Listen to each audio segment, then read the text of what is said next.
Bonjour à tous et bienvenue sur ce webinaire Steeple et cette nouvelle édition, ce nouveau numéro, ce nouveau rendez-vous avec nous et avec Steeple. Aujourd'hui, la thématique qu'on va aborder ensemble, le sujet, peut-être un sujet qui vous occupe en ce moment, comment choisir son outil de communication interne. C'est vrai que voilà, on est arrivé au moment du mois de janvier, c'est un moment pour les entreprises, on le sait, nouveau budget, nouveau départ, des bonnes résolutions, peut-être aussi le moment pour vous de vous questionner sur la mise en place d'un outil de communication interne, son amélioration. En tout cas, c'est le sujet que je vais être amenée à traiter aujourd'hui et c'est un sujet que je ne traiterai pas seule. J'aurai le plaisir dans une troisième partie d'accueillir un de nos clients et pour parler un petit peu de la mise en place d'un outil, de ce questionnement autour de la communication interne. Et donc, j'accueillerai tout à l'heure Mathilde Lebalcollet, qui est chargée de communication chez Aiguillon Construction et qui nous expliquera un petit peu comment se fait le processus, comment se fait bien la mise en place d'un outil de communication interne pour la réinventer, pour se réinventer au sein de son entreprise. Donc, avant de vous présenter vraiment le programme, pour ceux pour qui c'est la première fois qui participent à nos webinars, donc je voulais me présenter un petit peu à vous. Donc, je m'appelle Charlotte Fourchon-Boutillier. Chez Steeple, je suis en charge de l'expertise en communication interne. Et à ce titre, donc, j'anime des conférences et des webinars sur des thématiques autour de ce sujet. Et donc, si c'est la première fois que vous participez, il faut savoir qu'on aime bien organiser des webinaires où vous allez pouvoir échanger entre vous, mais aussi me poser des questions, mais surtout réagir pendant la présentation, on va dire un petit peu théorique. Voilà, génial. Je vois que vous connaissez les fonctionnalités pour ceux qui nous suivent depuis un petit moment. Donc, vous allez pouvoir converser entre vous tout de suite depuis l'onglet « Converser ». Ça vous est vraiment réservé. Si jamais vous voulez rebondir sur ce que je dis, partager à un des participants une idée, n'hésitez pas. Et puis, donc voilà, levez la main. Je pense que tout le monde a compris. Si quelque chose résonne ou vous avez envie de réagir, n'hésitez pas à lever la main pour montrer que vous êtes d'accord, que ça vous fait réagir. Et puis, bien sûr, comme à chaque session, on aura une partie questions-réponses de 15 minutes maximum à la fin du webinaire. Donc, un petit tour sur le programme. Sur le programme du webinaire, comment ça va se dérouler aujourd'hui. Donc, dans une première partie, j'aime bien commencer par le pourquoi. Alors, je vous expliquerai quelles sont les raisons aujourd'hui d'investir dans la communication interne et dans un outil. Et puis, parce que c'est intéressant quand même d'opérer un choix à un moment, de se poser des questions, eh bien, je vous expliquerai un peu les différentes options. Je vous les présenterai rapidement. Ce n'est pas l'objet vraiment du webinaire, mais plutôt, je vous expliquerai ce qui existe comme outil aujourd'hui sur le marché. Et on écartera aussi les solutions qui ne font pas partie des outils de communication interne. Enfin, dans une deuxième partie, je vous proposerai une méthode en 6 étapes, très simplement, pour choisir, donc étape par étape, comment opérer un choix pour arriver un petit peu à la solution. Et puis, on arrivera dans la troisième partie, donc d'ici 20 minutes, on aura le témoignage de Mathilde, comme je vous le disais, un de nos clients chez Aiguillon Construction qui ont mis en place un outil de communication interne et qui ont mis en place Steeple pour améliorer leur communication interne. Et donc, bien entendu, le slide vous sera partagé dans un kit à la fin de ce webinaire dès demain ou dès cet après-midi. Donc, commençons avec une introduction. Pourquoi, à mon sens, et donc chez Steeple, on pense qu'il est important d'investir dans un outil de communication interne et puis plus largement, pourquoi la communication interne est importante. Eh bien, si vous êtes là, j'imagine que c'est parce que vous avez peut-être des problématiques en termes d'information. C'est vrai que, et donc c'est pour ça que je l'ai placé en premier objectif, les clients qu'on rencontre, les personnes que je rencontre aussi en webinaire ou sur des conférences, peu importe, ont toutes la même problématique, c'est de pouvoir informer tous les collaborateurs de l'entreprise de manière instantanée et en simultané surtout. Aujourd'hui, vous le voyez, des collaborateurs, c'est différents métiers, c'est différentes manières de travailler. Alors, nous, on équipe aussi beaucoup des personnes qui vont être sur différents sites, des personnes aussi qui ne vont pas forcément être connectées, qui n'ont pas forcément d'ordinateur ou de téléphone portable à leur disposition. Et ça, on oublie en fait que c'est une grande, grande majorité des entreprises. Et donc, cet objectif qui est d'informer tous les collaborateurs pour ne laisser personne de côté, c'est vraiment quelque chose de très important et ça nécessite En tout cas, ça, on comprend pourquoi il est important d'investir dans la communication interne pour cette raison, pouvoir informer. Enfin, deuxième message, deuxième raison, la modernisation. Je pense que ça ne vous a pas laissé, vous n'avez pas été, vous n'êtes pas passé à côté de l'information, pardon, que, aujourd'hui, informer et communiquer en interne auprès de ses collaborateurs, ça devient complètement essentiel. En tout cas, pour les directions, pour les entreprises pour qui, ça ne l'était pas, on va dire grâce à ce contexte, compliqué de pandémie, il est paru complètement évident que, heu, la communication interne s'est montrée essentielle. Et donc pour ça, le message aussi qu'on envoie, c'est qu'il faut passer aussi par sa modernisation. Aujourd'hui, on ne peut pas, faire l'impasse du digital dans sa communication interne et au-delà de ça, via le digital, c'est aussi, accueillir la modernité par le transverse et le collaboratif. C'est aussi le message qu'on veut envoyer, c'est que la communication interne aujourd'hui, ce n'est pas justement l'affaire de la direction ou, de la direction communication. Chaque, collaborateur de l'entreprise est acteur, de son entreprise et acteur du message et c'est pour ça que, moderniser sa communication interne aujourd'hui passe évidemment par sa digitalisation, sans pour autant oublier les personnes non connectées, on le verra tout à l'heure, mais aussi accueillir une nouvelle manière de communiquer, nouvelle manière en tout cas pour beaucoup d'entreprises, qui est la communication transverse et le collaboratif. Enfin aussi une autre raison, d'investir dans un outil de communication interne, ça va être de rassembler. Encore une fois, rassembler aujourd'hui, c'est une problématique. Et d'autant plus aujourd'hui, on veut rassembler parce que, on a des collaborateurs un peu éparpillés, des collaborateurs en télétravail, des collaborateurs sur site, des collaborateurs avec des situations de travail compliquées, en chômage partiel et cetera. Et donc on s'est rendu compte qu'on était en manque d'humain, on était en manque de contact, c'est vrai qu'aujourd'hui, avant de passer sur du contact humain physique qui nous est un petit peu compliqué aujourd'hui pour certains, eh bien rassembler, valoriser les équipes, faisant des portraits métiers, en mettant, en avant, l'humain, les différents métiers au sein de l'entreprise, se recentrer sur le collaborateur semble essentiel et on le voit dans les demandes de nos clients, dans la valorisation, des personnes et des collaborateurs, c'est essentiel. Et puis enfin, quatrième et dernier message sur les raisons d'investir, j'ai envie de vous dire qu'aujourd'hui, on parle de data, de retour sur investissement, donc la data, c'est-à-dire, l'information qu'on va pouvoir récupérer, grâce à des outils, de mesure digitaux, numériques.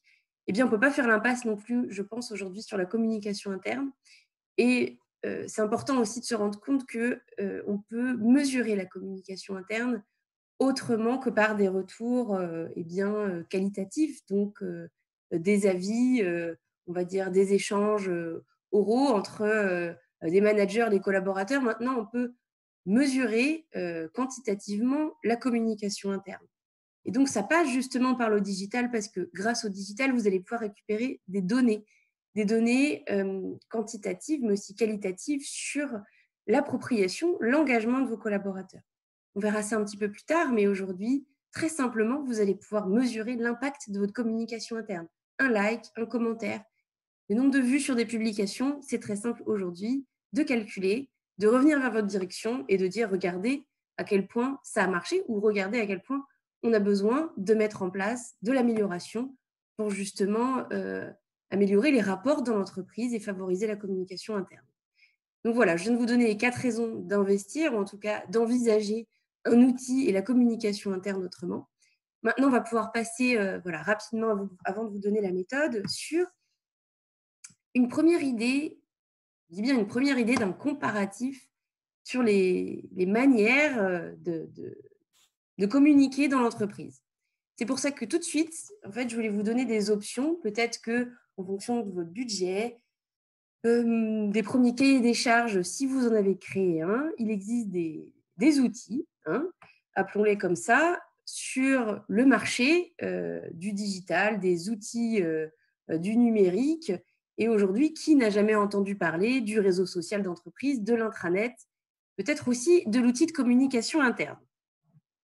Donc vous voyez, c'est très simple, j'ai placé dans un tableau, les 3 grandes catégories aujourd'hui. Peut-être que vous vous renseignez actuellement sur un réseau social d'entreprise. Bon, là, je pense que tout le monde connaît Facebook et son pendant pour les entreprises, Workplace. Ensuite, vient l'intranet. Et bien, l'intranet, je pense que tout le monde connaît. C'est un outil développé dans les années 80-90 qui est tout souvent interne à l'entreprise. C'était un développement interne proposé par les services de DSI. Et puis, on a vu naître voilà, un petit peu l'outsider qu'on appelle l'outil de communication interne. Donc, avant de commencer, moi, tout de suite, j'ai envie de vous dire que le réseau social d'entreprise et l'intranet ne sont pas, et on le voit bien, des outils de communication interne. Et je vais vous expliquer en quoi ça diffère et en quoi, si aujourd'hui vous recherchez quelque chose, vraiment un outil pour la communication interne, donc c'est-à-dire quelque chose qui va vous permettre de faire redescendre de l'information, donc en informer vos collaborateurs, mais aussi à impliquer les équipes, eh bien, il faut vous tourner vers un outil de communication interne. Vous allez voir que le réseau social d'entreprise, je vais commencer ma comparaison, eh bien, c'est avant tout un réseau social pour que les personnes, comment dire, puissent s'inscrire. On est vraiment sur le même principe que Facebook, c'est-à-dire que on va vraiment solliciter les collaborateurs à s'inscrire pour justement leur faire comprendre que s'ils n'y s'y inscrivent pas, ils vont rater beaucoup d'informations. Le problème avec le réseau social d'entreprise, c'est que c'est un peu un déversoir. Vous avez un petit peu l'effet pervers du réseau, c'est-à-dire que vous allez avoir un nombre incalculable de publications qui vont s'y glisser donc dans le fil d'actualité, mais il ne va pas y avoir de hiérarchisation de l'information. Et puis aussi le réseau social d'entreprise, attention, eh bien, pour eh bien, permettre d'informer tout le monde, c'est compliqué parce que tous les gens ne sont pas habitués à cette manière de s'informer, donc ça peut être un peu discriminant. Vous n'avez pas la notion de figital, notion à laquelle je reviendrai tout à l'heure. Et donc aussi, pour revenir sur la définition première du réseau social d'entreprise, c'est surtout un outil de veille, de partage collaboratif dans l'entreprise. Donc certes, vous allez pouvoir dynamiser les échanges, fluidifier et faciliter le travail, mais en aucun cas, c'est un outil qui va vous permettre de hiérarchiser l'information, d'informer tout en impliquant. Donc c'est bien ces notions, bien que subtiles et qui s'opposent, qu'il va falloir bien différencier. Alors aujourd'hui, un réseau social d'entreprise, donc je ne l'ai pas indiqué, je ne voulais pas aller trop loin, mais en termes de prix, évidemment, on est sur des marges et comment dire, des niveaux qui sont totalement ben voilà, on est sur des forfaits aux alentours de 10 € par collaborateur. Donc, voilà, on est sur des ordres de prix bien différents. En plus, il faut savoir que réseau social d'entreprise dit des collaborateurs qui n'y s'y inscriront jamais, qui ne vont pas forcément trouver un intérêt, parce qu'on n'aura pas non plus une prise de position dans l'information, on n'aura pas forcément de ligne éditoriale. Vous avez aussi des notions de groupe à prendre en compte, c'est-à-dire qu'une information descendante qui va être partagée, elle va être partagée dans des groupes. Elle ne va pas être partagée dans un canal général.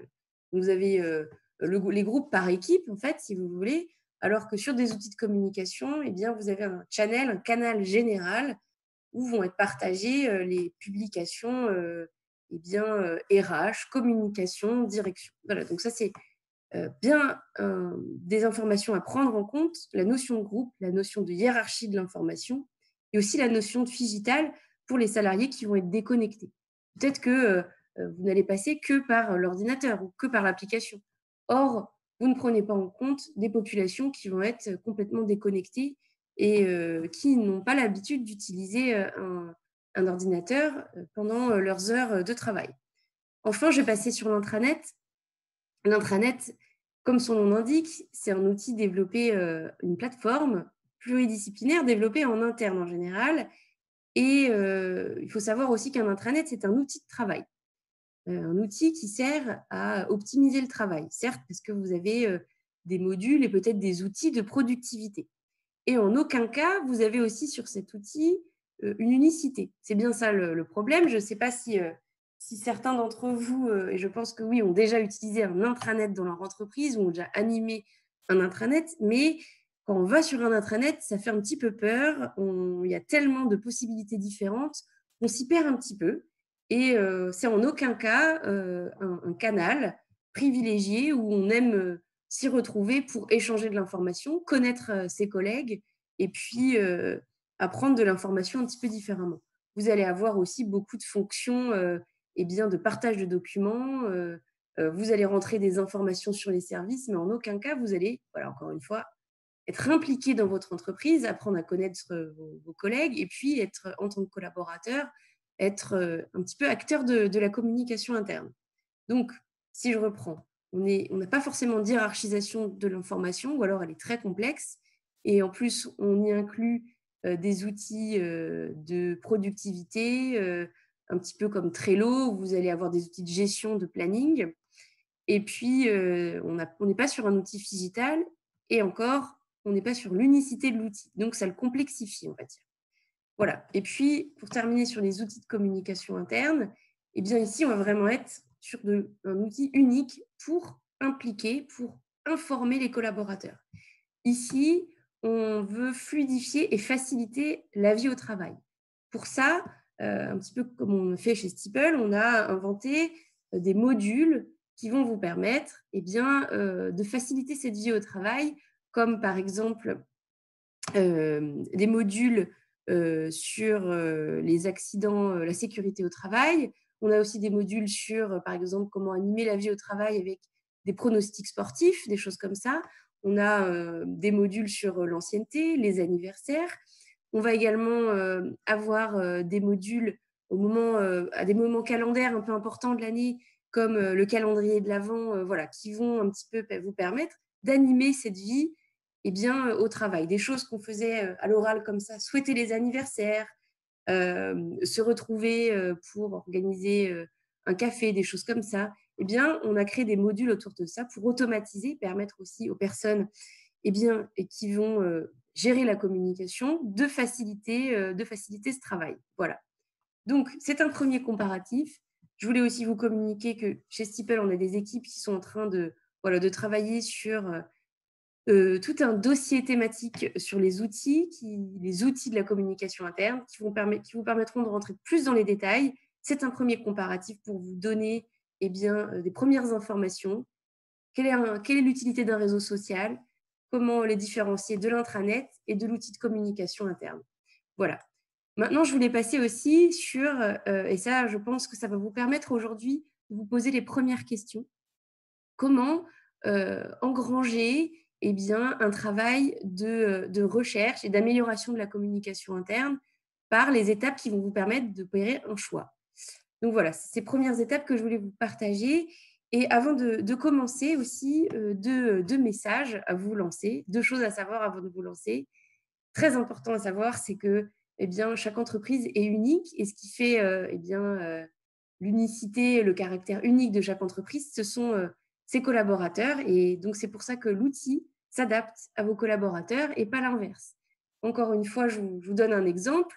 Si vous êtes aujourd'hui une entreprise très connectée, une entreprise où tout le monde est derrière un ordinateur, une entreprise où vous avez amorcé via la conduite du changement, la digitalisation de vos outils métiers, de vos outils de communication interne, peut-être un outil de communication interne, une solution de communication interne comme Steeple, Figital n'est pas la solution à privilégier, mais peut-être que vous avez besoin d'améliorer le travail. Alors peut-être qu'un Slack ou tout simplement un outil de messagerie collaborative comme un Teams pourra très bien faire l'affaire.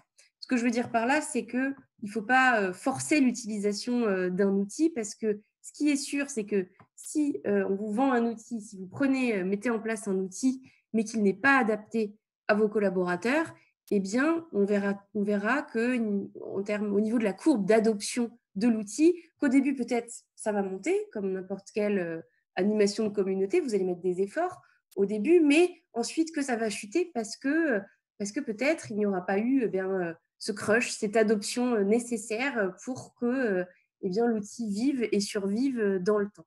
Donc voilà. Et c'est pour ça que je vais aussi vous poser des questions pour savoir ce qui vous correspond.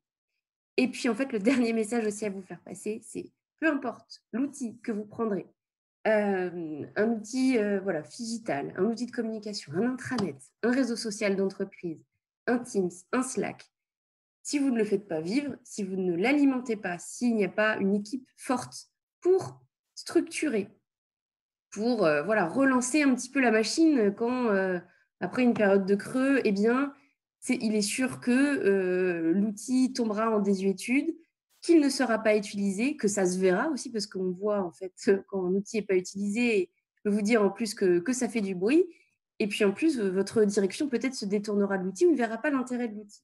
Donc peu importe l'outil, il faut le faire vivre et il faut l'alimenter. Donc je me lance tout de suite dans les différentes étapes. Alors, déjà, ce qui est important de faire, c'est de vous poser des questions. Quelles sont les problématiques qu'on vous a remontées? Est-ce qu'il y a un manque de communication crucial qui peut-être est ressorti d'une enquête, d'un bruit de couloir? Peut-être que vous avez identifié des signaux faibles, une perte d'engagement, de motivation, des problèmes qui vous auraient été remontés par les managers, problèmes de recrutement aussi, un taux de turnover important, ça c'est un indicateur à prendre en compte. Enfin voilà, vous avez une masse incroyable d'informations à vous saisir au sein de l'entreprise. Vous avez différentes manières de le faire, organisées, désorganisées au départ, peut-être intuitives, mais en tout cas, n'hésitez pas à commencer à structurer cette démarche. Enfin, le contexte. Le contexte est très important à prendre en compte. Aujourd'hui, on est dans un contexte de crise. Il n'échappe à personne. On soit dans une bonne forme économique ou non au niveau de l'entreprise, ça va forcément impacter la communication interne et donc ça va forcément impacter des changements. Donc, crise, changement de direction, conduite du changement. Peut-être amorcez-vous le virage du numérique dans l'entreprise. On accompagne aujourd'hui beaucoup d'entreprises qui sont passées du fameux journal interne papier ou même l'affichage dynamique à un outil de communication interne. On accompagne aussi des entreprises qui sont passées de Workplace, de Facebook, d'un réseau social d'entreprise à Steeple. On a plein de cas différents. Voilà. Et puis, c'est la question que, enfin, pardon, c'est le conseil que je vous donnais tout de suite. Qui sont vos collaborateurs? Comment travaillent-ils? Quelles sont leurs habitudes? Comment sont-ils connectés? Ont-ils accès à un ordinateur, à un smartphone? Ont-ils une adresse mail? C'est des questions très, très importantes qu'il faut vous poser dès le début. Voilà. Et évidemment, si vous arrivez sur le poste, si on vous a mis aussi en charge de ce projet d'amélioration de la communication interne, c'est peut-être le moment pour vous aussi de mettre en place une enquête, un sondage. Beaucoup d'outils existent à votre disposition, gratuits, comme des Google Forms, pour aller à la rencontre des collaborateurs. Mais en tout cas, c'est la première chose à faire. Lancer une enquête, aller à leur rencontre, mettre en place des questionnaires de satisfaction auprès des managers, des choses comme ça, des collaborateurs sur le terrain. C'est vraiment la première chose à faire. Deuxième étape, identifier les objectifs de votre stratégie. Peut-être que là, j'en ai mis 4, c'est 4 grands objectifs. Peut-être que votre objectif, dans un premier lieu, ça va être d'aplanir la communication, de mettre tous les collaborateurs au même niveau. On parlait de signaux faibles. Un collaborateur qui dit à son manager, moi, je n'avais pas eu l'information, je n'étais pas au courant, évidemment, dans une taille d'entreprise qui le permet.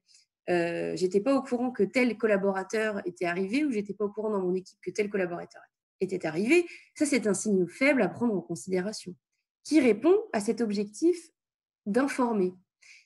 Donc, de pouvoir diffuser de l'information à tous et au même moment. Mais aussi, un objectif qu'on voit grandissant dans les entreprises qui va être d'impliquer. Impliquer, ça va être de développer le sentiment d'appartenance. Ici se cache la notion de communauté. En fait, on appartient tous à des communautés. On appartient tous bien dans la vie personnelle et professionnelle à une famille, et bien à une famille dans l'entreprise, à une famille dans la vie personnelle. On appartient peut-être à des groupes voilà, d'intérêt, de culture, de sport, etc., etc. Eh bien, on se rend compte aujourd'hui que la notion de communauté se développe et on passe quand même beaucoup de temps au travail, donc on se rend compte qu'on ne peut pas passer à côté de la notion de communauté et c'est la définition en fait de développer le sentiment d'appartenance. C'est important, c'est un besoin humain en fait et on le retrouve aussi de plus en plus aujourd'hui avec cette crise où on se retrouve esseulé, on se retrouve un petit peu seul pour gérer un peu ces difficultés dans le monde professionnel. Eh bien, c'est pour ça qu'on se tourne vers l'humain. On veut développer ce sentiment d'appartenance à travers la communauté. Chaque collaborateur a besoin de se sentir appartenir à quelque chose qui est plus grand que soi. Donc voilà, je pense que je vous ai bien expliqué la notion d'implication et cet objectif qui est impliquer les collaborateurs dans l'entreprise et dans la communication interne. Ensuite, on va vouloir les fédérer, donc les faire en sorte qu'ils se connaissent les uns les autres. Car oui, ils sont à distance, on a de plus en plus de personnes qui travaillent à distance, au-delà des sites, des agences, du multisite dans l'entreprise, des choses comme ça. Donc, on souhaite améliorer les relations entre les personnes et les services. Et puis, l'entreprise est aussi un espace d'expression. Chaque collaborateur est en droit de devenir acteur dans l'entreprise et donc de participer à la communication interne. De plus en plus de personnes souhaitent s'engager et donc ça répond aussi à un objectif de la communication interne. Donc voilà, 4 grands objectifs qui sont informés, par ordre, on va dire, un entonnoir d'importance, informer, impliquer, fédérer et engager. Voilà. L'étape 3 aussi, on va dire maintenant que vous avez ces grands objectifs de la communication interne, ça va être derrière de les découper ou de les traduire en usage et en action sur l'outil. Donc, ça veut dire par la facilité d'utilisation de l'outil et différentes fonctionnalités, pouvoir améliorer la circulation de l'information. Par exemple, sur Steeple, on a la fonctionnalité phare qui est la publication, qui va vous permettre très simplement de pouvoir partager de l'information à tout le monde.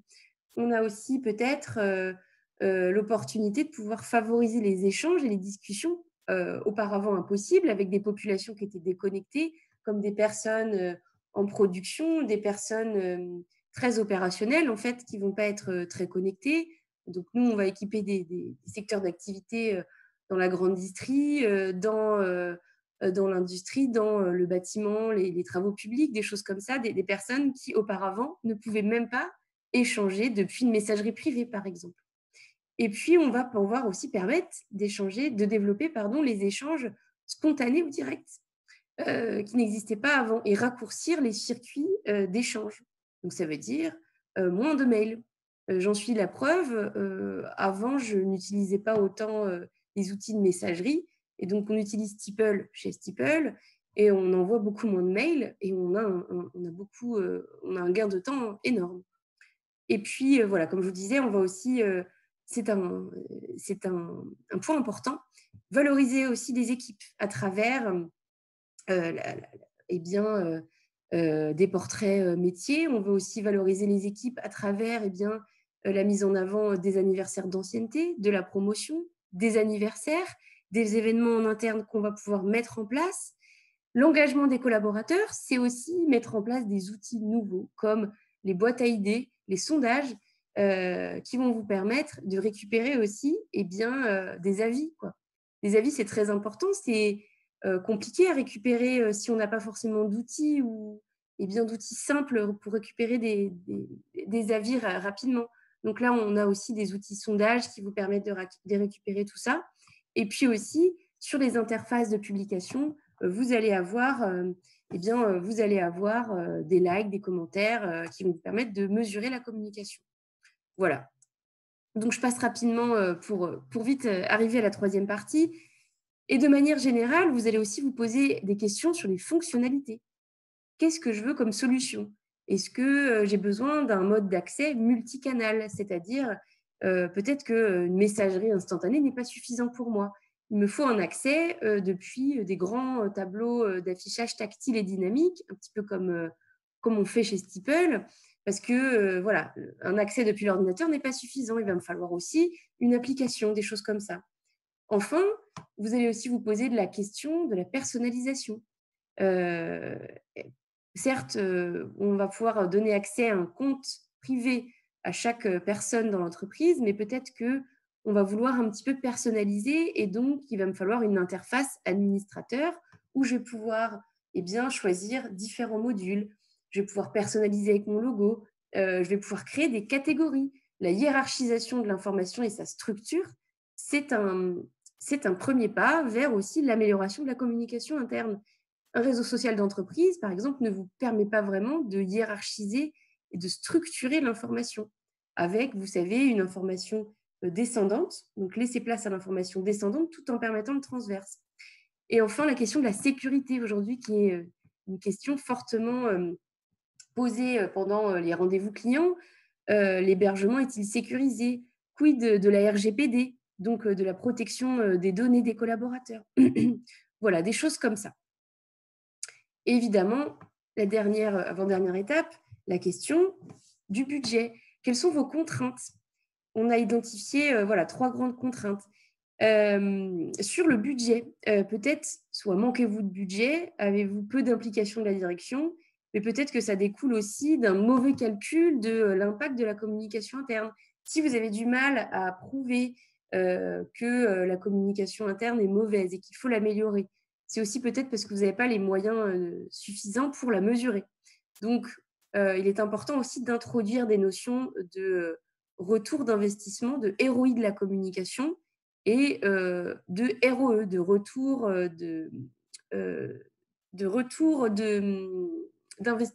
calcul de l'engagement sur les outils de la communication interne.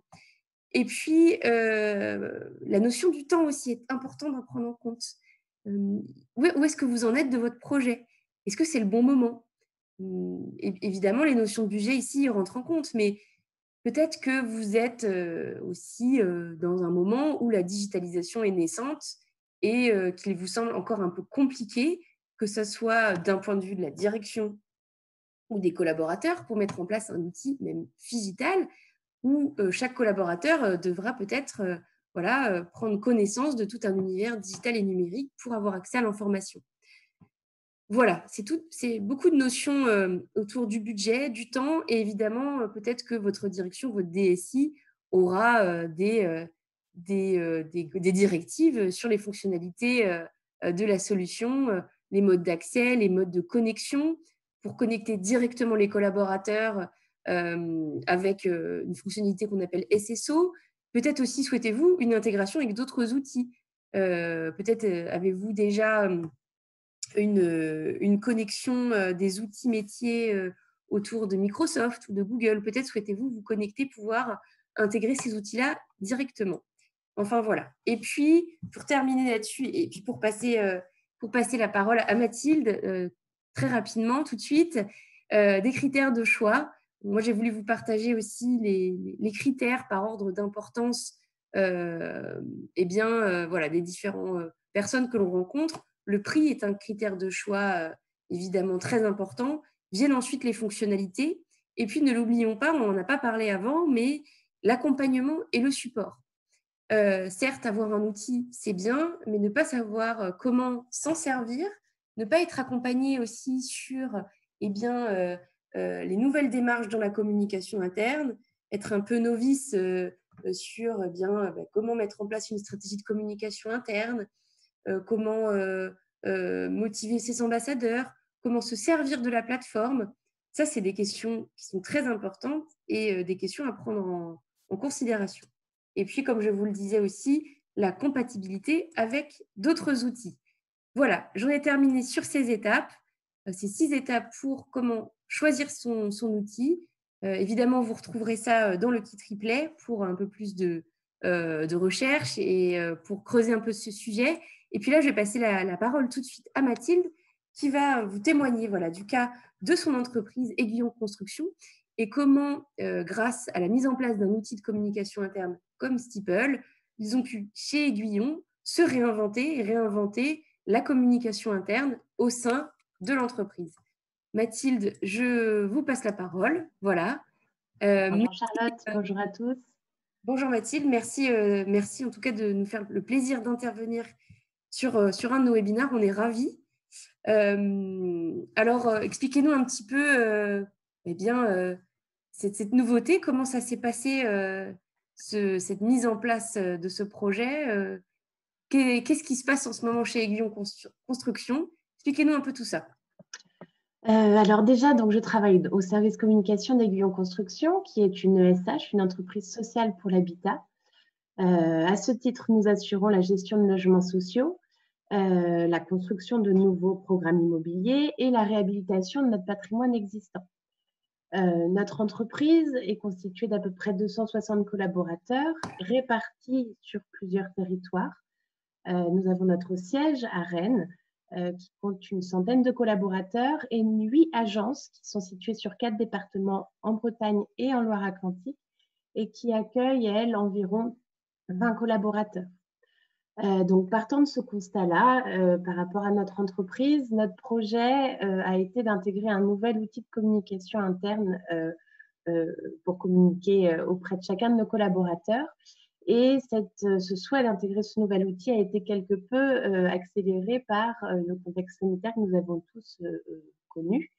En fait, à la sortie du premier confinement, ça a été un petit peu l'élément déclencheur de notre prise de décision d'accueillir ce nouvel outil en interne.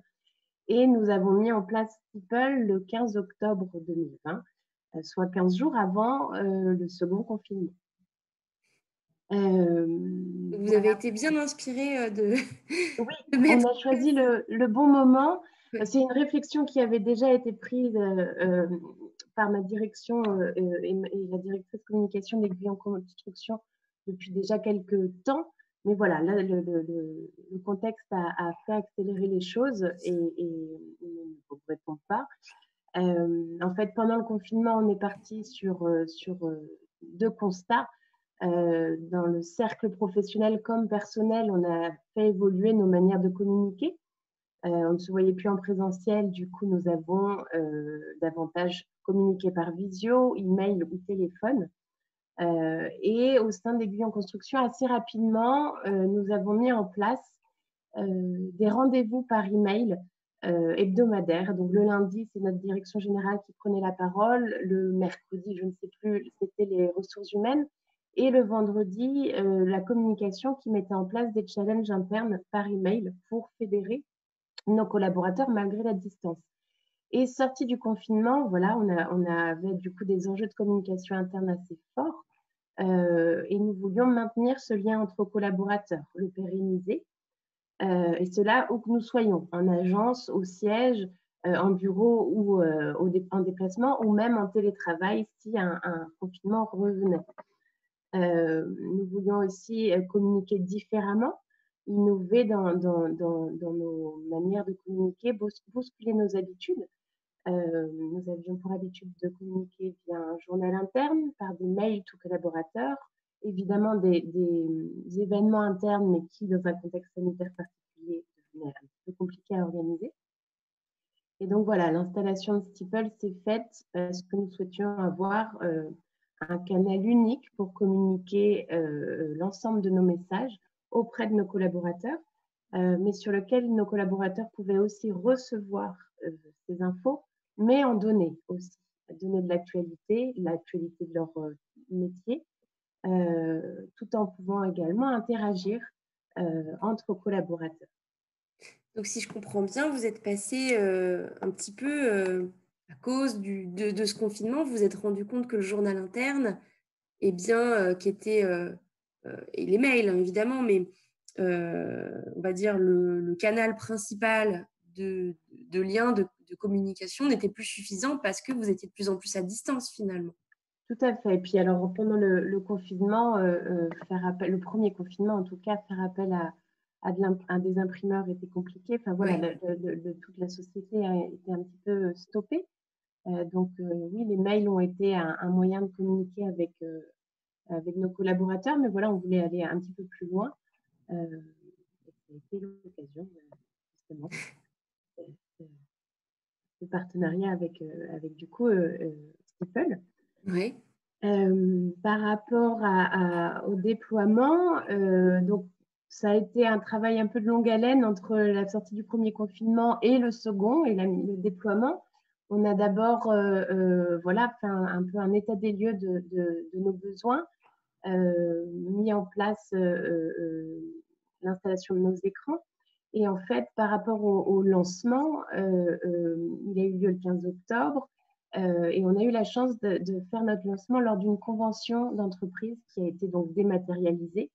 L'ensemble de nos collaborateurs étaient réunis autour de leur écran, derrière leur ordinateur.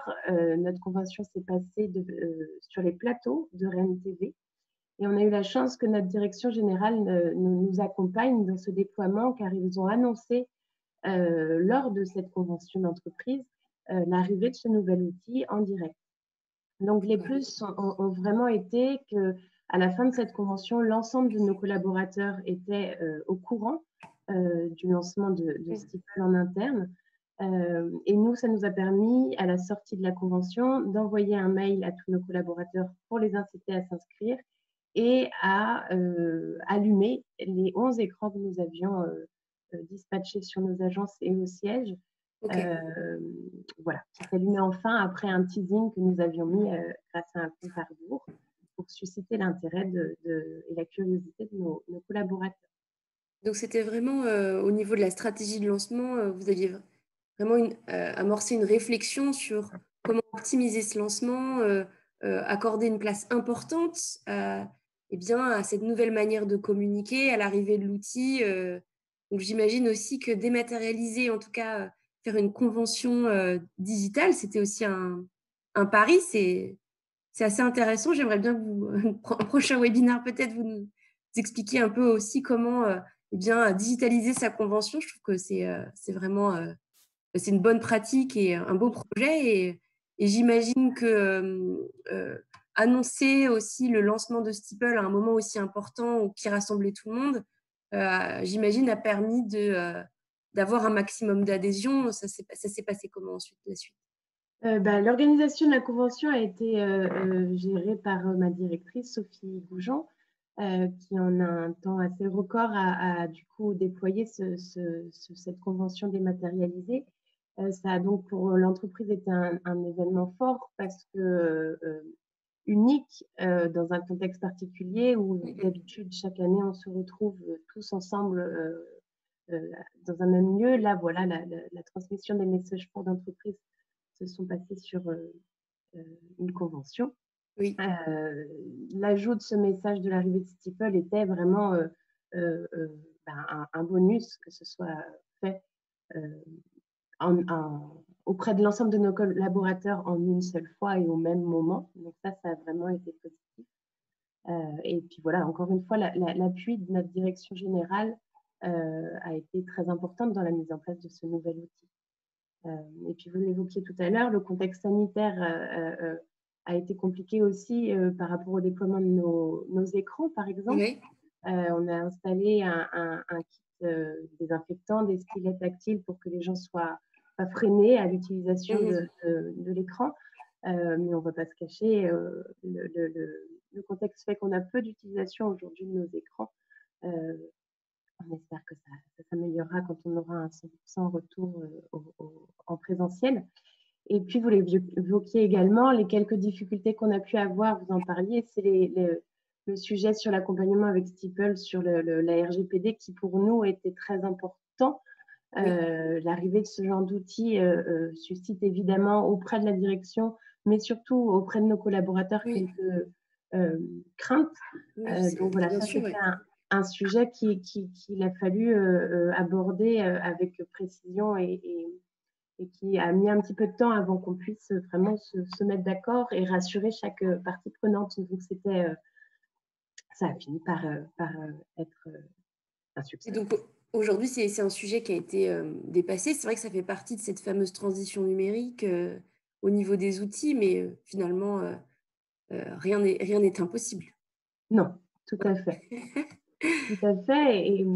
Et ça, c'est sûr, l'arrivée de Steeple a quelque peu bousculé aussi nos habitudes, rien que sur la manière dont on a pu travailler sur l'information, sur nos différents types de messages.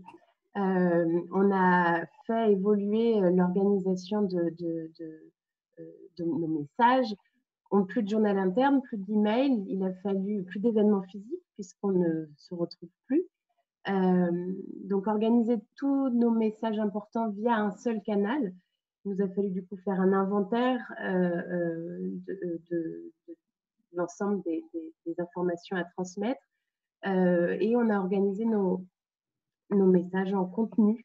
Donc là, on a utilisé les catégories de Steeple pour pouvoir ranger, si je puis dire, nos informations, nos messages. On parle d'informations et d'actualité d'entreprise. On a aussi embarqué avec nous les ressources humaines et la DSI qui ont leur propre catégorie et donc un canal à eux pour transmettre leurs propres messages. Le CSE, notre CSE a également bien voulu se lancer dans l'aventure avec nous. Donc, ils ont eux aussi leur catégorie et on a essayé de créer une catégorie un petit peu plus informelle, plus ludique, qui s'appelle Entre nous, pour là avoir des messages qui vont nous permettre de créer du lien avec nos collaborateurs. En termes de constitution de communauté, on a l'ensemble de nos collaborateurs qui sont dans la communauté mère, Aiguillon. Là, on a vraiment pour objectif de garder le lien, de transmettre de l'information et de faire interagir nos collaborateurs sur l'ensemble des contenus qui sont publiés. Et la particularité quand même de notre entreprise qui est liée à notre besoin spécifique, c'est que nous avons des agences sur nos différents territoires et donc on a créé des communautés filles, une communauté par agence ou par territoire. Par exemple, le 29, les 3 agences du 29 sont reliées entre elles et ont une seule communauté Finistère. Et là, l'objectif de ces communautés filles, c'est davantage d'animer la vie de l'agence, de créer du lien au sein d'une agence ou au sein de plusieurs agences, si je parle du Finistère. Exactement. Pour préciser un petit peu aux personnes qui nous écoutent, parce que Mathilde et moi, on connaît les communautés mères et filles. Ouais, je rentre dans un détail. Et après, n'hésitez pas à ajouter des choses par rapport à ce que je vais dire. En fait, la communauté mère vous permet de partager à l'ensemble de l'entreprise, les agences, le siège, toutes les informations que vous souhaitez générales qui concernent toute l'entreprise, donc descendante. Donc, ça permet de créer un lien avec tout le monde. Puis ensuite, il y a un système de filles, donc de sous-communautés, où, eh bien, par site, les personnes vont avoir une mini-communauté et vont pouvoir créer du lien avec leur propre communauté et qui correspond à un site. En fait, donc, il y a plusieurs niveaux de catégorisation, mais bon, pour ça, il faudrait que vous veniez voir un peu comment on fait chez Steeple, parce qu'expliquer comme ça, c'est un peu complexe, mais on peut catégoriser l'information, depuis l'interface, l'administration de Steeple. Et puis, il y a 2 niveaux de communauté, mère et fille, qui permettent que le siège publie toutes ces informations, en gros, et qu'ensuite, les agences ou les différents sites puissent bénéficier de l'information du siège, connaître toutes les personnes dans l'entreprise, mais en même temps qu'elles aient leur mini-communauté par site, par agence. Voilà. Oui, tout à fait. Mais j'aime bien aussi votre manière de dire que, vous disiez ça en préambule dans le fonctionnement, que vous avez embarqué l'ARH, la DSI, vous avez embarqué tout le monde, le CSE, donc ça permet aussi de ressouder un peu ressouder les services entre eux.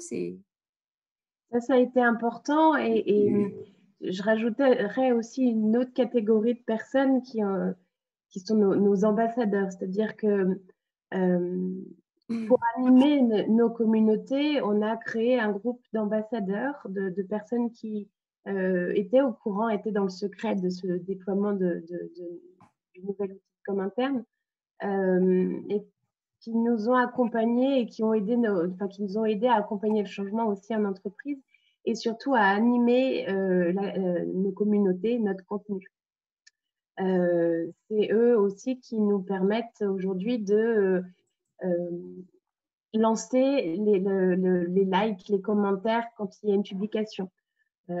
Voilà, donc c'est en effet en s'appuyant sur des collaborateurs qui étaient dans le secret, ça va de notre direction à des services comme les ressources humaines ou notre DSI.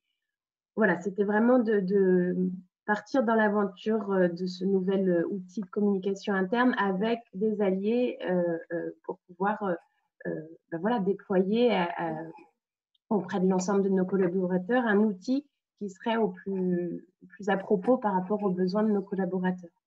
C'est une très bonne pratique. Et puis au sujet des ambassadeurs, ce sont des personnes, donc on parle d'ambassadeurs sur l'outil, sur la communication interne, mais c'est avant tout des personnes qui sont ambassadeurs de l'entreprise et qui ont des choses à partager, qui s'investissent. Donc, c'est une très bonne pratique, les investir et leur donner des responsabilités sur un projet de la sorte. Donc ça, que c'est un projet un peu transverse à leur mission, eh bien, ça leur donne de l'importance et puis ça permet aussi d'apprendre aussi des autres et d'enrichir la communication.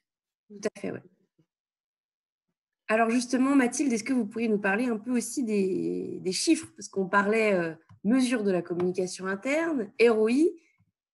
Qu'est-ce que vous pouvez nous dire sur un peu l'actualité aujourd'hui des chiffres sur la communauté? Par rapport aux chiffres, des beaux chiffres à vous communiquer, nous avons presque 100% d'inscrits sur Steeple, donc ce qui a été une belle, un beau constat. Pour rappel, quand même, on a lancé Steeple il y a 3 mois, donc voilà, ça veut dire que le projet a été joliment accompagné justement par nos ambassadeurs, par l'entreprise, et que nos collaborateurs ont accueilli ce nouvel outil avec plaisir. Par rapport à la participation, on est à peu près 96% de participation, donc ça, c'est pareil. C'est, je pense, grâce à l'investissement et aux publications qu'on a pu faire, qu'on a pu susciter l'intérêt de nos collaborateurs. Ça fait partie des gros challenges, c'est de faire en sorte que cette participation reste aussi efficace. Nous avons à peu près, en termes de publication, en moyenne une publication par jour.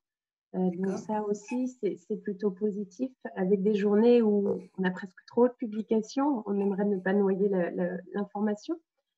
Voilà, en termes de taux d'interaction, de likes, de commentaires, je le disais tout à l'heure, nos ambassadeurs sont vraiment les premiers à initier des likes et à commenter. Après, je n'ai pas les taux en tête, mais ça dépend vraiment des publications et du type de publication.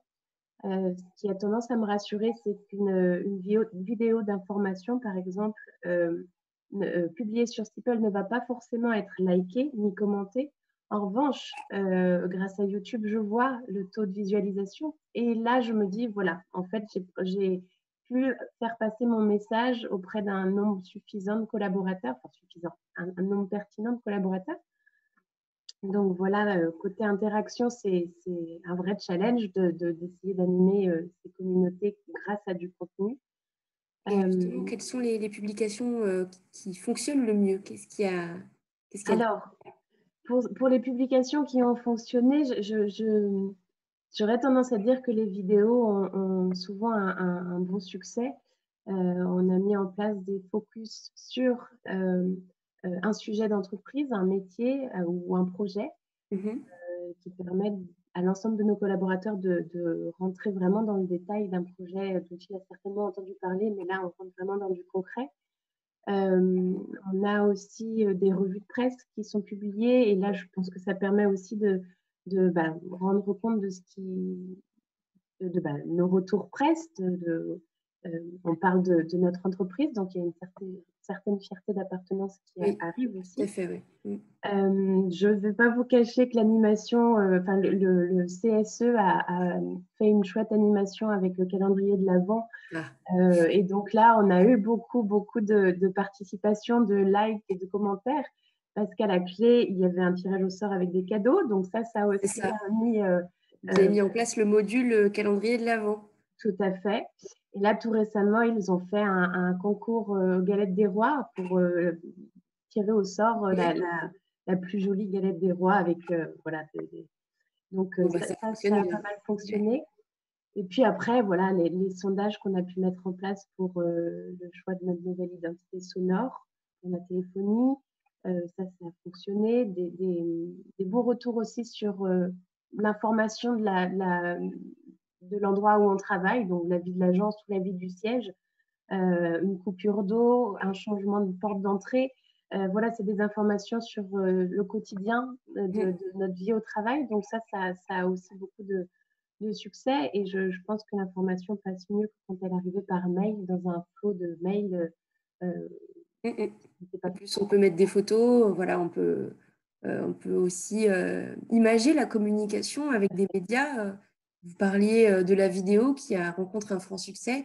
Aujourd'hui aussi moderniser la communication avec des images, des gifs. Je ne sais pas si vous les utilisez aussi. Oui, on a pour objectif quand même de valoriser nos collaborateurs. Donc, on essaye un maximum d'avoir en photo nos collaborateurs pour illustrer nos actualités. Après, voilà, il y a des sujets qui se prêtent à un gif un peu plus ludique et un peu plus rigolo. Donc voilà, l'objectif, en effet, c'est de valoriser ce qui est fait dans notre entreprise, les différentes actions de nos collaborateurs. Donc, en effet, si on peut mettre de l'humain, ça a toujours, j'ai envie de dire, plus de succès. Et puis, vous avez raison. voilà, donc ça fonctionne bien. Et après, bien, j'en parlais, donc une belle réussite, je pense, et en effet, qui n'aurait pas été possible sans l'appui de notre direction, de nos services RH, CSE. Le déploiement qui a été accompagné aussi par la DSI, qui nous a accompagnés dans le déploiement des écrans notamment, et sans eux, ça n'aurait pas été possible. Retour d'expérience positif aussi, donc avec nos contributeurs ambassadeurs qui nous accompagnent sur l'animation. Et puis aussi, je pense, un retour positif de nos collaborateurs qui, mine de rien, je pense, dès le départ, sont investis pour notre entreprise, ont une certaine fierté de prendre part à cette aventure Aiguillon Construction. Donc, je pense que ça contribue aussi au succès de nos publications et de l'animation de ces communautés. Et et je les remercie, la curiosité de venir régulièrement pour connaître l'actualité de l'entreprise. Donc voilà, ça c'est surtout grâce à nos collaborateurs que ça fonctionne. Les objectifs futurs, je l'évoquais, c'est de garder ce taux de connexion, se renouveler dans nos sujets, et innover dans notre manière de traiter nos informations. Et voilà, ce qui a changé avant-après, je pense que ça a été encore en train d'évoluer, mais notre manière de toucher l'information et de la traiter. C'est-à-dire, vous faites des publications, c'est des textes plus courts, c'est... Des textes plus courts, plus d'immédiateté dans la transmission de l'information.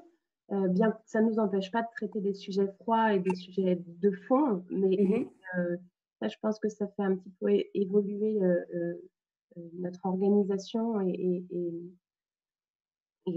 ça a ses inconvénients comme ses avantages. Ses avantages côté positif. Voilà, ce qui a changé pour moi, c'est aussi le temps passé quand même sur l'organisation de tout ce contenu et puis de ces communautés. Mais c'est quelque chose que je fais avec plaisir et je ne suis pas seule. Et vous n'êtes pas seule. Je pense que c'est ça aussi qui est important de relever, c'est que vous avez des ambassadeurs, vous avez mis en place ce projet avec une équipe à la RH, à la DSI, appuyée par la direction. Et puis, les collaborateurs au siège dans les différentes agences, s'approprient l'outil et donc la communication interne et finalement deviennent acteurs aussi de la communication interne. C'est ce que vous souhaitiez. Ok.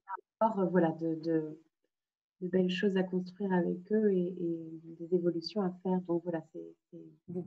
On a hâte de suivre en tout cas votre évolution et moi de mon côté, je ne manque pas de suivre aussi l'évolution des clients et c'est un beau démarrage en tout cas pour un démarrage assez récent là depuis octobre et je vous souhaite tout le meilleur. Merci beaucoup pour ce témoignage, Mathilde. Si vous le voulez, on va passer. On a bien discuté. On va passer aux questions si vous le voulez bien et rester avec moi. Alors, je vais ouvrir. Donc là, on nous dit bonjour. Donc, bonjour et merci. OK. Et là, je vais voir ce qu'on nous dit. Alors, on a 2 questions. Une question de Pauline. Bonjour, vous parlez beaucoup de Figital. Quelles sont concrètement vos propositions pour les personnes n'ayant pas d'accès informatique? Pas d'adresse mail, pas d'accès à l'ordinateur ou au téléphone portable, merci. Alors, on équipe chez Steeple des clients avec des collaborateurs qui sont déconnectés. Des collaborateurs déconnectés, donc qui n'ont pas accès à un ordinateur, à un téléphone portable sur leur lieu de travail, qui n'ont pour certains pas d'adresse mail. Or, ce qu'on propose avec notre solution, si vous voulez, c'est de pouvoir donner la même information à tout le monde au même moment grâce à un mode d'accès multicanal. Donc, l'information, il y a un seul endroit pour la publier, mais y accéder différents accès. Donc, vous avez l'ordinateur. Là, j'ai mon ordinateur. Pour les personnes au bureau qui sont derrière leur ordinateur, vous avez un téléphone portable pour les personnes en déplacement. Ça peut être des commerciaux, mais ça peut être évidemment des chauffeurs routiers, du personnel roulant. Et on a aussi les fameux écrans digitaux, tactiles, que Mathilde, par exemple, a mis en place chez Aiguillon Construction dans les différentes agences. Ces écrans tactiles permettent, si vous voulez, d'avoir le même niveau d'information qu'une personne qui serait connectée depuis son portable ou l'ordinateur. Et la grande différence, c'est que ce tableau, vous pouvez interagir avec. Il est tactile, vous allez pouvoir liker une publication, la consulter. Ce n'est pas un tableau d'affichage dynamique, vous avez les mêmes fonctionnalités que depuis votre portable ou votre téléphone portable. Voilà. Et pour votre question au sujet des adresses mail, pour nos clients et pour les collaborateurs chez nos clients qui n'ont pas d'adresse mail professionnelle, l'adresse mail personnelle suffit, car il suffit juste de votre adresse mail pour vous inscrire, mais ensuite, vous n'avez pas besoin de l'utiliser. Donc, c'est vrai qu'à un moment, on demande aux collaborateurs une sorte d'investissement, soit de se créer une adresse mail personnelle, soit en interne. On a vu ça aussi, la DSI, la direction qui a décidé de créer des adresses mail professionnelles pour tout le monde. Mais dans tous les cas, ce qu'il faut retenir, c'est que ce n'est pas une barrière. On a vu des personnes s'inscrire même directement les écrans et puis au fur et à mesure s'inscrire depuis leur adresse email personnelle. Voilà, j'espère que j'ai répondu à votre question. Une autre question de Laurie. Quelles sont les bonnes pratiques pour attirer les collaborateurs sur un outil dédié à la com interne, vu que ce n'est pas un outil qu'il est nécessaire d'ouvrir pour travailler? Exactement. Merci Laurie pour votre question. Est-ce que vous voulez commencer à y répondre aussi un petit peu, Mathilde? Est-ce que vous avez Si vous voulez. justement des bonnes pratiques vous êtes en plein dedans en ce moment, pour attirer les collaborateurs sur… Chez Aiguillon, on a eu la chance de pouvoir, toujours en étant accompagné par notre DSI, faire en sorte que quand on ouvrait notre navigateur, Steeple était la page Steeple est la page qui s'ouvre automatiquement lorsqu'on ouvre le navigateur. Pardon. Donc ça, je pense que ça permet déjà d'avoir un premier réflexe de se dire j'ai peut-être pas le temps tout de suite, mais j'y retournerai, je ferai un tour sur Steeple. Et puis ensuite, il y a quand même les notifications qui arrivent par mail. Alors, avec un nombre très nombreux dans les premiers temps, il faut pouvoir accompagner nos collaborateurs dans les paramètres pour qu'ils puissent choisir la fréquence de réception de ces notifications. Et ça, c'est assez important de le faire rapidement parce qu'on peut vite perdre tous les bienfaits de cet outil en étant assommé de notifications dans nos mails, alors que l'objectif était, entre autres, d'éviter qu'il y ait trop de publications. Donc, on a eu ça. Et puis, je ne vous cache pas que pour certains sujets, on s'appuyait quand même d'un envoi mail tout collaborateur pour faire venir les gens, nos collaborateurs sur Steeple. À titre d'exemple, il me semble qu'un sondage après la convention, donc le jour de notre lancement Steeple, un sondage pour savoir si la convention dématérialisée avait plu, a été envoyé par mail On incitait les collaborateurs par mail à venir sur Steeple pour répondre au sondage. Il me semble que c'était ça. Donc, voilà, user de petites subtilités pour inviter les collaborateurs à se connecter et à s'inscrire sur Steeple. Surtout qu'au début, c'était au moment du lancement, il fallait faire cette pédagogie, ce réflexe en fait. C'est vrai qu'au début, les collaborateurs n'ont pas forcément le réflexe. Et puis ensuite, je peux vous assurer que ça s'acquiert. Oui. Voilà. Et on a souvent aussi des clients qui nous disent Steeple, on ne pourrait pas l'enlever. Parce qu'il faut savoir aussi que, comme disait Mathilde tout à l'heure, on digitalise aussi le tableau d'affichage papier, donc avec des informations importantes, des informations légales. Donc là, on peut le digitaliser. Et puis, c'est des informations liées aux services généraux, à la vie de l'entreprise, qui parfois ne passent pas assez vite aussi. Voilà. Alors, j'ai regardé j'ai vu qu'il y avait des réactions de l'autre côté. Je vais regarder.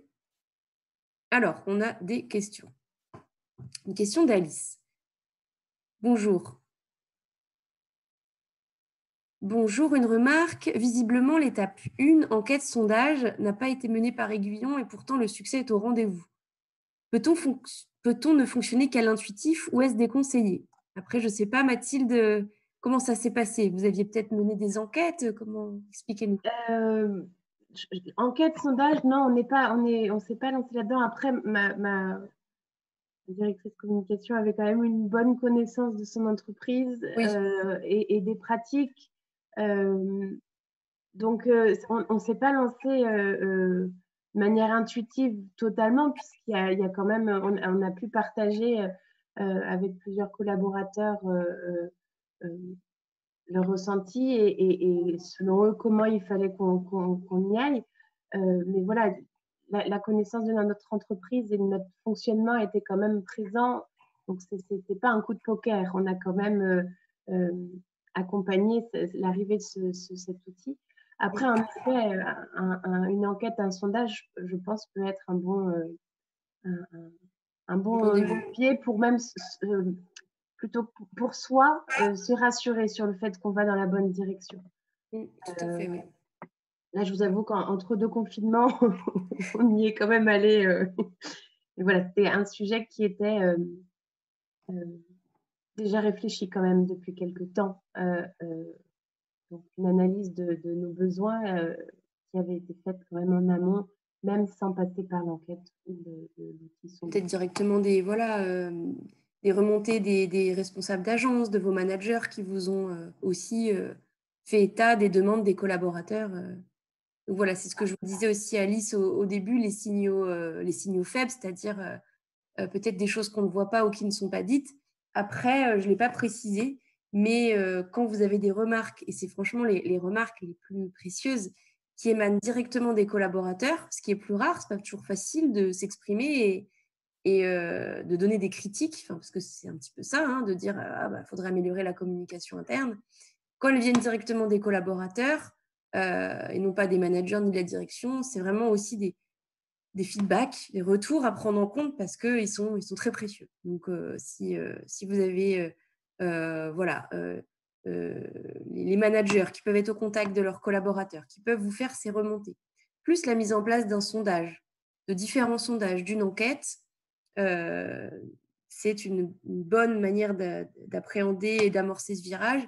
Et puis, n'oublions pas qu'au fur et à mesure, aussi sur Steeple, via les publications et les différents outils de mesure, via la fonctionnalité sondage, vous pouvez régulièrement mener des sondages pour mesurer aussi l'engagement et avoir des retours concrets sur la communication ou même d'autres sujets liés à l'entreprise, à la vie au travail. Voilà. J'avance aussi dans les questions.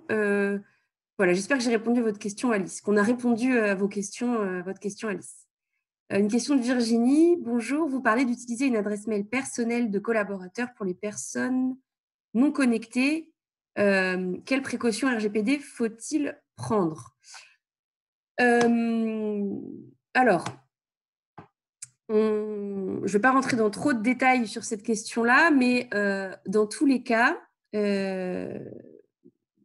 vous pouvez déjà les en informer Ça dépend aussi de l'outil que vous prenez. Sur Steeple, on est évidemment très carré et en ligne avec les nouvelles réglementations RGPD, mais c'est un système d'opt-in. Donc, c'est-à-dire que vous envoyez une invitation à votre collaborateur, des invitations où on lui propose d'y rentrer son adresse mail. Et bien évidemment, il signe cette fameuse charte RGPD où tout est précisé concernant ces données.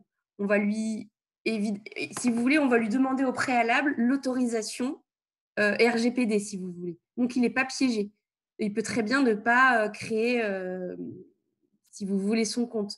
Mais dans tous les cas, voilà, sur la RGPD, il faut vous renseigner. Ça dépend de l'outil que vous prenez. Nous, en tout cas, si vous fonctionnez avec Steeple, il n'y a pas de problème au niveau de la RGPD. Et puis ensuite, c'est une démarche en interne où vous expliquerez auprès des managers qu'il faudra passer par une adresse mail personnelle. Mais en tout cas, il est tout à fait possible d'un point de vue RGPD d'utiliser l'adresse mail personnelle pour utiliser un outil de communication professionnel. Voilà. Je compléterai, si vous voulez bien, Charlotte. Nous, chez Aiguillon, nous sommes passés par le système SSO. Alors, c'est pareil, je ne rentre pas dans le détail, mais qui permet justement d'éviter toutes ces questions que nous nous sommes posées par rapport au RGPD, en tout cas d'en diminuer diminuer le nombre de questions autour et d'avoir plus de réponses. On est passé par les adresses mail de notre entreprise. C'est-à-dire que nos collaborateurs n'ont pas donné leurs données personnelles, une adresse Gmail ou Hotmail ou autre. Ils s'inscrivent sur Steeple via leur adresse Aiguillon. Ce qui nous aussi, et je vous partage le conseil, nous permet de mieux gérer qui reste sur Steeple ou qui sort de notre communauté en fonction des arrivées et des départs. Voilà, et ça c'est une solution à le conseil. On n'a pas été sans repos pour la mise en place, mais voilà. Une fois que c'est mis en place, ça roule. Ouais. Merci Mathilde pour l'intervention sur le SSO. C'est vrai que j'en avais pas parlé.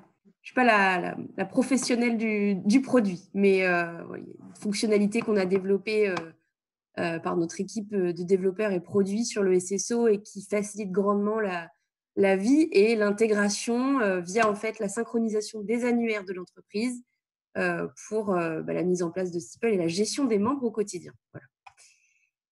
Une question de Sophie, et puis après on terminera parce qu'on a un petit peu dépassé, mais bon, c'est aussi pour mieux discuter. Les collaborateurs doivent-ils s'identifier pour interagir sur les écrans connectés?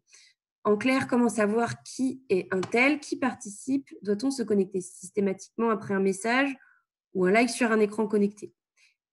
Mathilde, est-ce que vous voulez répondre?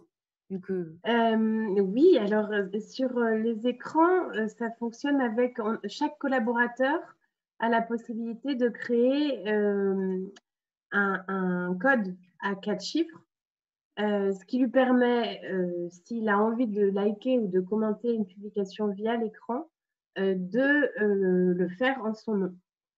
Donc, on peut naviguer sur l'écran sans forcément, pour recevoir l'information et lire le contenu. Ouvrir la publication, voilà. Oui. Ouvrir, naviguer, mais si on veut interagir, c'est le principe même, c'est savoir qui a liké ou qui commente pour pouvoir échanger entre collaborateurs. Il faut qu'il soit identifié. Donc voilà, c'est assez rapide. En tapant son code, on cherche d'abord son profil dans la liste des collaborateurs et on peut taper les 3 premières lettres de son prénom pour se retrouver plus facilement. Et ensuite, le code à 4 chiffres nous permet tout de suite de nous connecter et d'être identifié. C'est plutôt simple. Vous ouvrez la publication, elle s'ouvre. Ensuite, vous voulez par exemple liker. Donc là, il y a une fenêtre qui s'ouvre. La liste des personnes inscrites, il faut être inscrite au préalable parce qu'il y a rien n'est anonyme sur Steeple. Et puis, et voilà, c'est d'une simplicité. Ça prend 5 secondes. C'est comme un code de carte bleue, c'est pareil. Quand vous créez votre compte, le collaborateur est invité aussi à créer son code à 4 chiffres pour s'authentifier et pour interagir sur les écrans. Ça, c'est important. Et une fois que c'est fait, ça roule. Voilà. Mais merci en tout cas, Mathilde, pour l'exemple. Bien, écoutez, j'ai l'impression qu'on a fait le tour. On a fait le tour du sujet, je pense. On a un petit peu dépassé sur l'horaire, mais c'est pas grave. Merci à tous, en tout cas, de votre participation, pour vos questions. Merci Mathilde, en tout cas pour votre témoignage. C'était très intéressant. Ça fait toujours plaisir aussi de voir une équipe et une entreprise motivée qui se tourne aussi vers bien voilà, la modernité, qui veut améliorer les choses et de voir une équipe soudée qui prend à bras le corps la communication de son entreprise. C'est un beau projet. J'espère en tout cas qu'il y aura encore plein de choses à raconter dans les prochains mois de Steeple chez vous. Et voilà, merci beaucoup pour votre intervention. Ben, merci de m'avoir invité et donné la parole. Merci à tous pour votre attention. Et puis, je vous souhaite une belle fin de journée.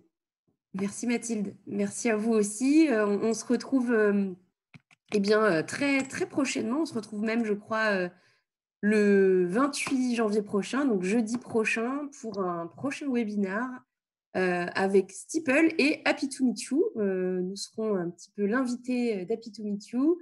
On a déjà reçu pas mal de vos questions sur le prochain webinaire qui est intitulé Les tendances, les grandes tendances 2021 sur la marque employeur et la communication interne. On commence à recevoir pas mal de vos questions. On y répondra avec Claire, qui sera ma partenaire pour le webinaire, qui est directrice conseil chez Happy to Meet You. Et on a hâte de vous retrouver la semaine prochaine. N'hésitez pas à prendre connaissance, en tout cas, des thématiques du prochain webinaire. Merci à tous de votre participation. Merci Mathilde encore une fois et merci d'avoir représenté Aiguillon Construction, notre client pour ce témoignage. Voilà, à bientôt et à jeudi prochain. Voilà. Merci. Charlotte. Au revoir.